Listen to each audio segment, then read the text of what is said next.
Bismillahirrahmanirrahim. Assalamualaikum warahmatullahi wabarakatuh. Kali ini di metode penelitian bahasa dan sastra, di pertemuan ini saya akan membahas tentang ini jadi spesifik, kita membahas tentang bab 1 dan bab 2 pada skripsi. Jadi ini penting karena kan tugas akhirnya adalah saya minta kalian untuk membuat bab 1, yaitu bagian pendahuluan. Maka di pertemuan kali ini, di pertemuan ini saya akan membahas detail apa sih isinya, pendahuluan itu isinya apa, dan kerangka teori itu isinya apa ya. Nah, jadi ini kita akan ngebahas tentang apa itu skripsi, apa sih bedanya skripsi sama makalah gitu kan. Terus pendahuluan itu atau bab 1 itu isinya apa, lalu bab 2 itu atau kerangka teori itu isinya apa ya. Nah, sini bisa dilihat. Jadi intinya skripsi itu adalah kalian melihat fenomena berdasarkan teori yang ada ya.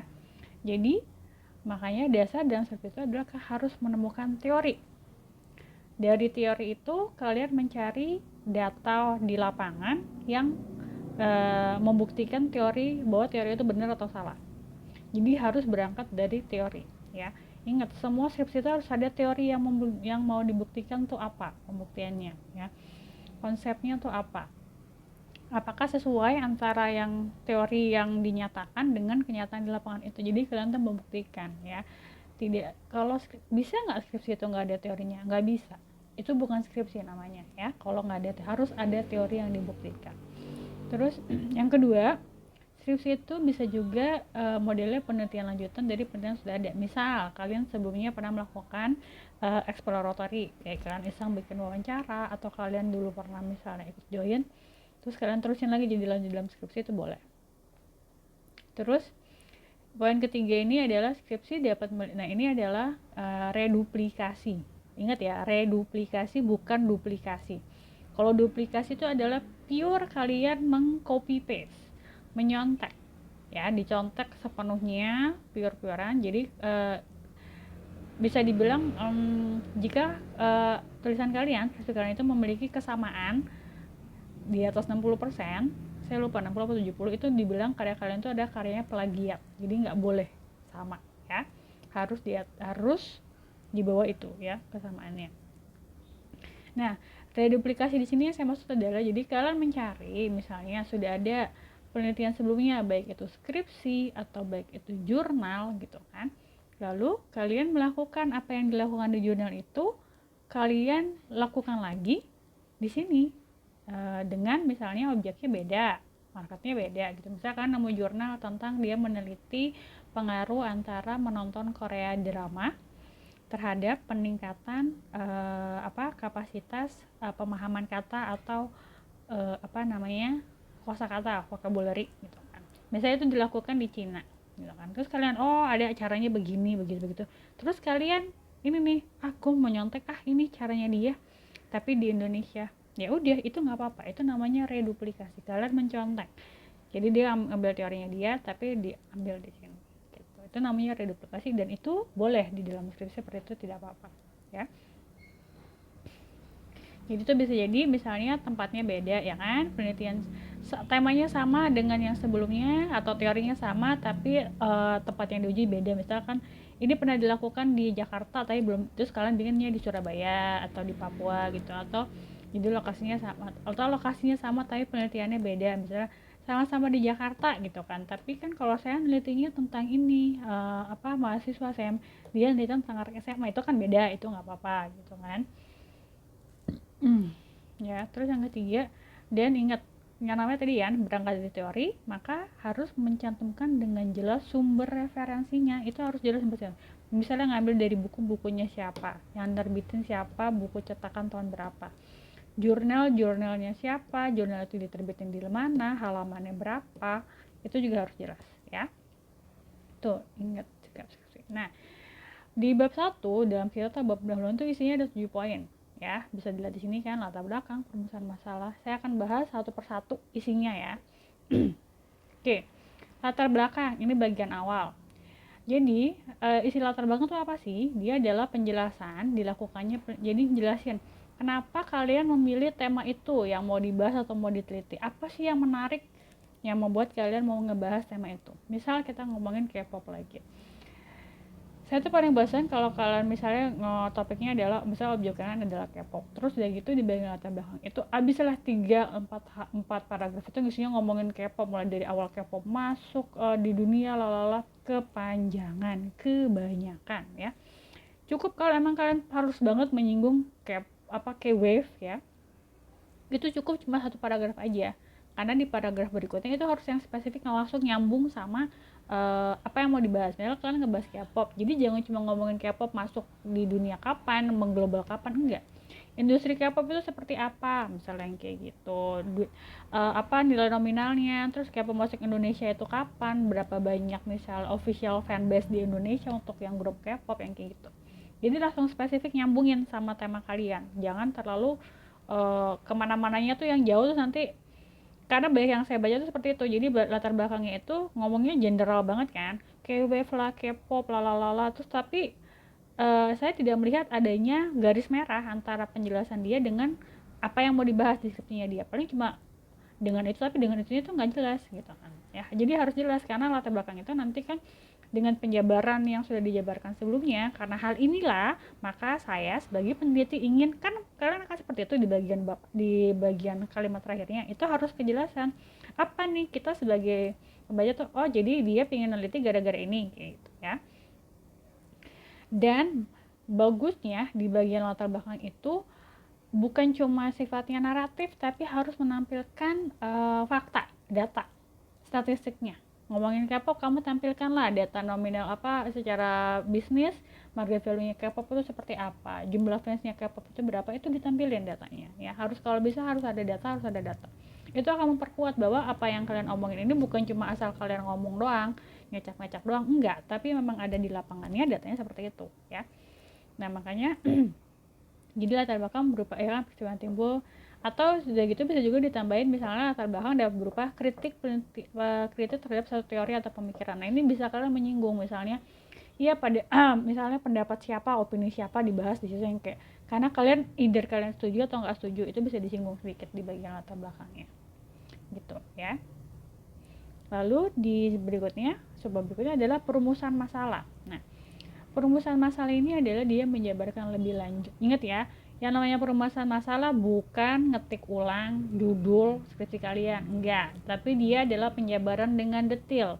Isinya skripsi kalian tuh mau apa isinya, ya kan? Karenanya perumusan masalah bertemu pada masalah mendasar, ya. Jadi paling enggak tuh menjawab adalah nih 3 poin utama. Mengapa? Pertanyaan misalnya mengapa? Misalnya kalau perumusan masalah biasanya pakai pertanyaan, jadi ditulis. Kalau memang kalian ingin menjelaskan pertanyaan, nah mengapa itu digunakan jika masalahnya berdasarkan pertalian dengan pengetahuan yang kausal. Berarti kausal itu apa, hubungan sebab akibat gitu kan. Mengapa misalnya tingkat kecintaan terhadap K-pop itu mempengaruhi remaja dalam memilih jurusan pada saat kuliah. Nah itu kan namanya itu mengapa. Terus gimana pertanyaan dengan pengakuan, bagaimana sih sebenarnya gimana sih sebenarnya si gambaran dari K-pop, bagaimana fans K-pop itu maksudnya identifikasikan dirinya dia sebagai fans K-pop misalnya gitu kan, membedakan dia sebagai fans K-pop dari, ada nggak sih bedanya, gimana sih bedanya membedakan antara oh dia fans K-pop, oh dia bukan fans K-pop yang kayak gitu. Karena ada kan orang sekedar menyukai K-pop ya sekedar suka tapi bukan fans gitu. Bisa nggak ngebedain yang kayak gitu. Terus pertanyaan kemana dan atau untuk apa digunakan jika berhubungan dengan pengetahuan normatif, maksudnya buat apa, untuk apa yang kayak gitu ya. Nah karenanya judul penelitian itu harus memiliki objek yang jelas serta dibatasi lingkupnya. Ingat, kalau dalam skripsi itu saya menyarankan perumusan masalah kalian itu nggak usah banyak-banyak, cukup 2 atau 3 aja. Tapi ingat, 2 atau 3 pertanyaan itu pun ya jangan terlalu sempit, maksudnya jangan terlalu sempit tapi jangan terlalu luas gitu. Jadi harus kegambar pas lah secara lingkup area pembahasannya gitu kan. Nanti kalau terlalu sempit, apa yang bisa kalian bahas tuh sedikit ya. Tapi kalau misalnya terlalu luas juga nanti jadinya terlalu umum, tidak ada informasi yang spesifik yang ingin diangkat. Jadi itu cukup 2 atau 3 saja, nggak usah banyak-banyak amat, gitu kan? Tapi di lingkup dalam itu pertanyaan palingnya standarnya mengapa dan bagaimana, biasanya banyak saya ketemuan yang kayak gitu. Itu adalah di perumusan masalah ya. Nah, lalu berikutnya pasti di bagian tujuan penelitian. Tujuan penelitian itu apa gitu kan? Jadi kan intinya spesifik. Yang mau hal apa sih yang ingin dicapai dari nulis ini gitu? Apa sih yang ingin ingat? Tujuan penelitian itu juga jangan lagi-lagi kalian ngulang apa yang udah kalian tulis di rumusan masalah. Kalau di perumusan masalah itu ada dalam bentuk pertanyaan, tujuan penelitian dalam bentuk pernyataan, ya, pernyataan, dan biasanya itu dia bentuknya bukan pointer, tapi dalam bentuk kalimat lengkap, ya, dalam bentuk paragraf. Tapi jangan cuma muter balik aja apa yang kalian tulis di rumusan masalah dari format pertanyaan jadi dijadiin pernyataan gitu. Jangan, ya. Karena tujuan penelitian itu adalah merupakan deskripsi singkat untuk menjawab perumusan. Jadi sebenarnya yang mau dijawab, apa yang mau dicari, yang mau dijawab tuh apa, yang mau ditemuin tuh apa tujuannya. Kenapa sih bikin itu? Tujuannya tuh mau ngasih tahu apa, informasi apa yang ingin didapatkan, tuh itu tujuan dari nulis tujuan penelitian, ya. Lalu sebab berikutnya adalah manfaat penelitian. Nah, kalau di dalam skripsi itu biasanya dibagi dua. Satu, manfaat untuk secara keilmuan, yang kedua adalah manfaat praktis. Jadi, kalau kalian milih judul atau milih tema, coba ditanya balik. Misalnya, ini manfaatnya apa sih orang yang baca ini? Apa sih manfaat saya nulis ini? Manfaatnya bukan buat kalian pribadi, tapi buat orang yang baca. Either way gitu kan, yang baca misalnya mungkin nggak semua mahasiswa akan baca, tapi paling nggak yang orang pertama yang akan membaca skripsi kalian itu adalah pembimbing dan dosen penguji, itu pasti baca. Manfaatnya buat kita yang ngebaca itu apa? Selain kita akan nyidang kamu, tapi kan bisa ada manfaatnya. Secara keilmuan ini manfaatnya apa gitu kan? Harus ada manfaatnya. Namanya skripsi itu kan dia adalah penulisan karya ilmiah ya, harus ada manfaatnya, baik secara keilmuan ataupun secara profesi. Jadi itu dibagi dua, ya. Nulisnya beda-beda gitu. Nah, metode penelitian itu apa isinya? Jadi ini banyakkan kesalahannya di bagian subbab ini adalah mereka cuma mengcopy paste deskripsi dari metode penelitian dari Sugiono or whatever, siapalah itu ahlinya. Cuma di copy paste doang, penjabaran metode penelitian adalah lalalala. Penelitian kualitatif adalah lalalala. No. Kalau di bab 1 itu di metode penelitian itu yang kita ingin tahu, yang saya mau ditempatkan, yang saya temukan di situ adalah kalian itu penelitiannya apa, kualikah, kuantitatifkah, yang pertama itu. Terus data yang dipakai, yang datanya kalian mau pakai data apa, data primerkah, data sekunderkah, dapat datanya dari mana, ngapain caranya, gimana kalian memperoleh data kalian gitu kan.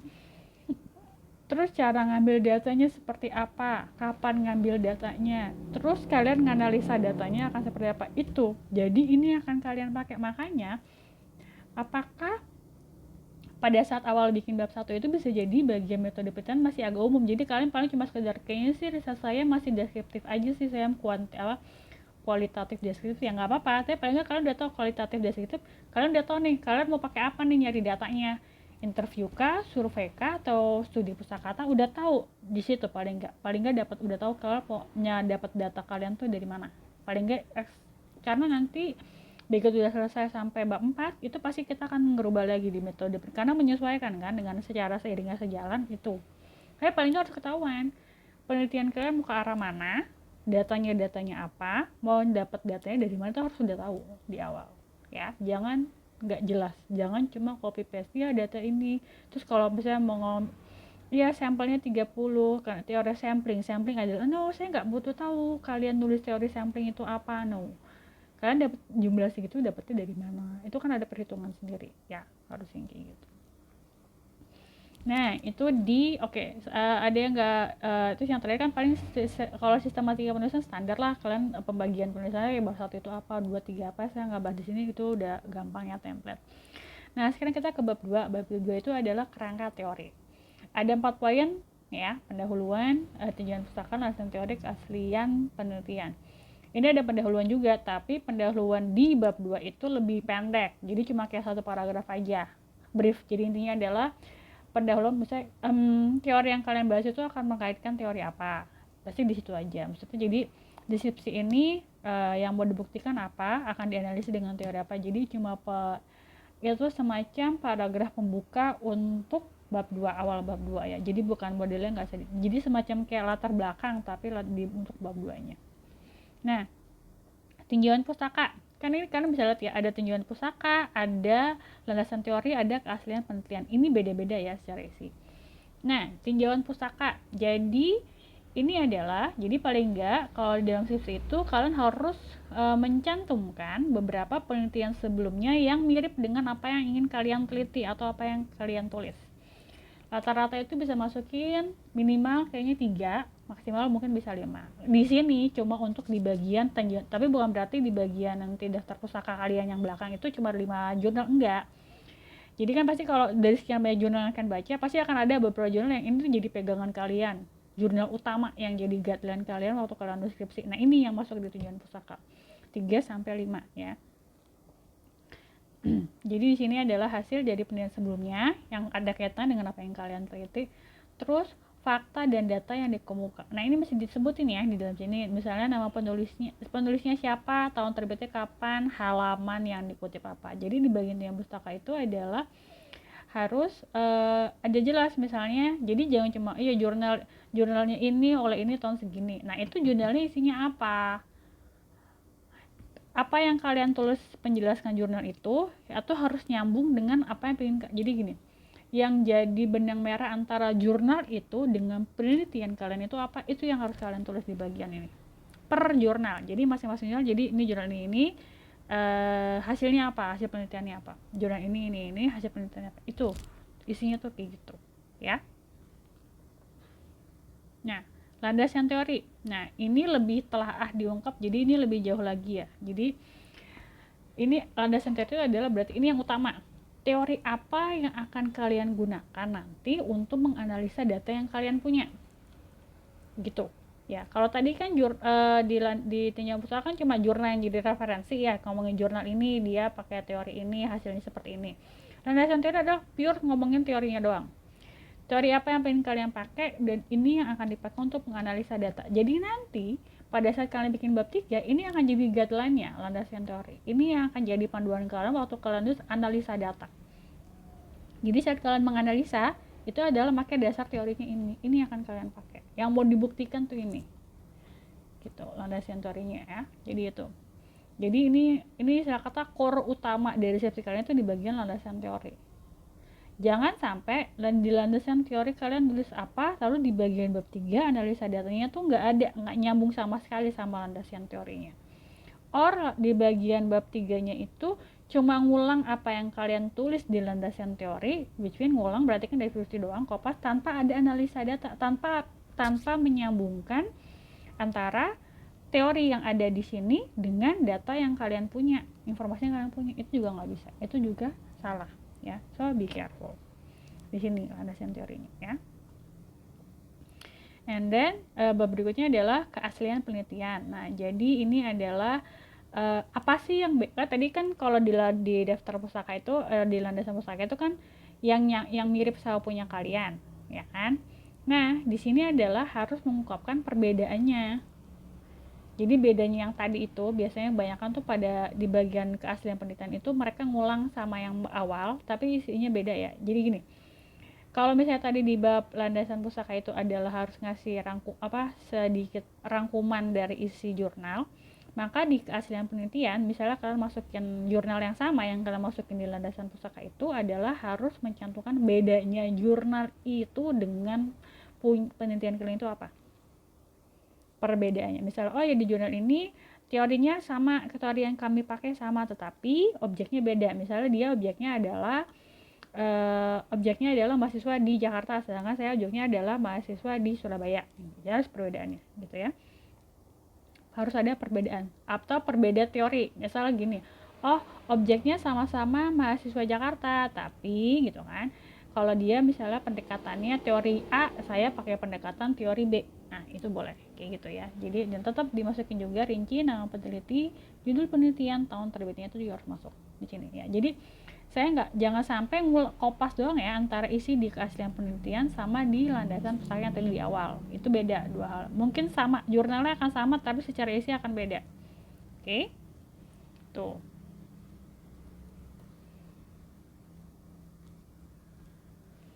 Ya.